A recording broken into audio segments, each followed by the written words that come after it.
नमस्कार, मैं हूं केशव पंडित और आप देख रहे हैं देश का तेजी से बढ़ता है टीवी न्यूज चैनल। आज हम रमेश विधुड़ी के बयान को उसका विश्लेषण करेंगे और विपक्ष के बयानों पर। रमेश विधुड़ी को ऐसे बयान से बचना चाहिए, लेकिन विपक्ष इतना बवाल काहे कर रहा है? क्या सब कुछ भूल गए? रमेश विधुड़ी को कालका जी की सड़कों को प्रियंका वाड्रा के गालों की तरह बनाने की बात कहने से बचना चाहिए था, और जो उन्होंने आतिशी मार लेना के लिए कहा वह भी न कहते तो अच्छा था। लेकिन कांग्रेस को प्रियंका पर दिए बयान पर बवाल करने से पहले पिछला भी कुछ याद रख लेना चाहिए, क्योंकि ऐसे सेक्सिस्ट कमेंट कांग्रेस के और अन्य दलों के लोग पहले भी देते रहे। कुछ किस्से आपको बताता हूं। आज लालू यादव ने 2010 में कहा था कि वो बिहार की सड़कें हेमा मालिनी के गालों की तरह चिकनी बना देंगे, और तब वह कांग्रेस के साथ था, लेकिन कांग्रेस चुप थी। बाद में लालू ने ऐसा कहने से मना कर दिया, और सच यही है, उसने ऐसा कहा था। झारखंड विधानसभा चुनाव से पहले कांग्रेस के मंत्री इरफान अंसारी ने कहा था कि कंगना रनौत के गाल की तरह चिकनी सड़कें बनाएंगे। इरफान अंसारी ने ही सीता सोरेन के लिए रिजेक्टेड माल शब्द प्रयोग किया था। महाराष्ट्र विधानसभा में उद्धव शिवसेना के अरविंद सावंत ने शिंदे शिवसेना के उम्मीदवार साइनी अंसी के लिए इंपोर्टेड माल शब्द का प्रयोग किया। राहुल गांधी ने लोकसभा में जब भाजपा महिलाओं की तरफ फ्लाइंग किस उछाला तो कांग्रेस ने उसका बचाव ही नहीं किया, बल्कि सुप्रिया श्रीनेत ने स्मृति ईरानी द्वारा राहुल की निंदा करने पर कहा था कि स्मृति ईरानी औरत के नाम पर तो धब्बा है ही, मंत्री के होने के नाम पर भी धब्बा है। और आज वह विधुड़ी के बयान पर कह रही है कि भाजपा की सोच ही महिला विरोधी है। इसी सुप्रिया श्रीनेत ने भाजपा द्वारा कंगना रनौत को मंडी से प्रत्याशी बनाने पर कहा था, पता करो कि मंडी का क्या रेट है। और ऐसा ही कुछ बयान कांग्रेस के एच अहीर ने दिया था, और बाद में बहाना बना दिया कि किसी और ने उनके ट्विटर अकाउंट से पोस्ट किया है, जिसे हमने डिलीट कर दिया है। जो दिल में था वह कह दिया, सफाई देते हुए मामला ही पूरा साफ कर दिया।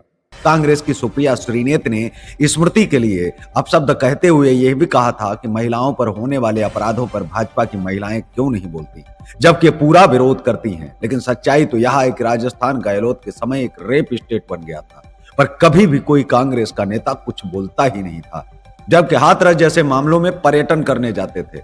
सुप्रिया एक बार सुकन्या का भी पता करे, कौन थे उसके बलात्कारी और हत्यारे, कहां गया उनका परिवार।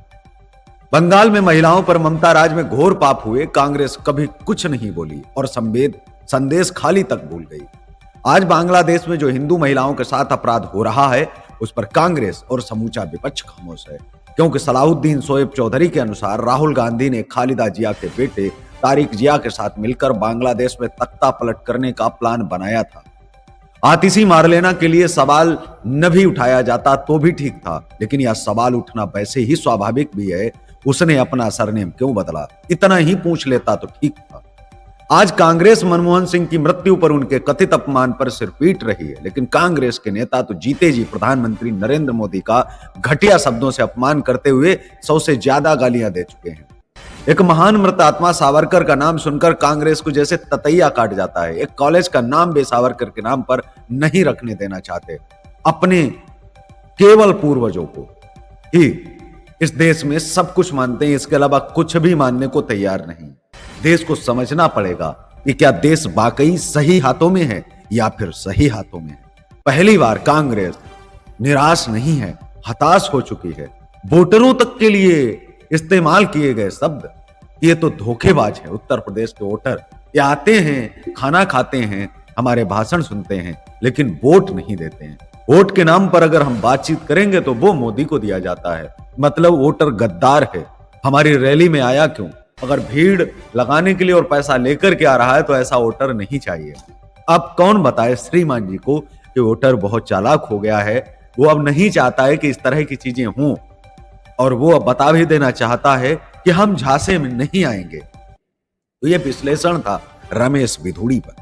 रमेश विधुड़ी ने वाकई जो बयान दिए वो निंदनीय है, जितनी निंदा की जाए वो कम है, लेकिन यही निंदा बाकी लोगों पर भी तो लागू होती। सुप्रिया श्रीनेत जैसे लोग भी तो बैठे हैं, उन पर भी ये निंदा लागू होती है, और इनसे ज्यादा निंदा जो है उनकी करनी चाहिए। विपक्ष को घोर भत्सना करनी चाहिए, लेकिन करते हैं क्या?